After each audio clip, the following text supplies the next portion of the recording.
Assalomu alaykum, hurmatli YouTube ahli, Beruniy ahli, barchalaringizga assalomu alaykum deb qolamiz. Bugun bir qisqacha bir lavhalarni qaror qildik.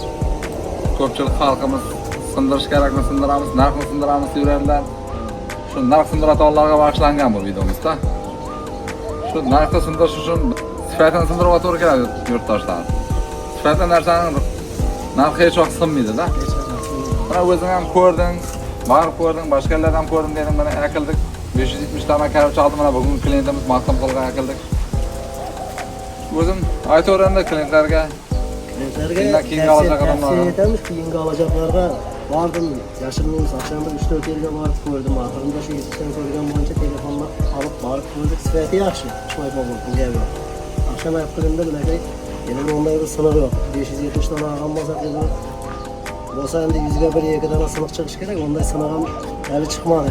Endi tamam sınık chiqmadi deganda emas, bo'ladi.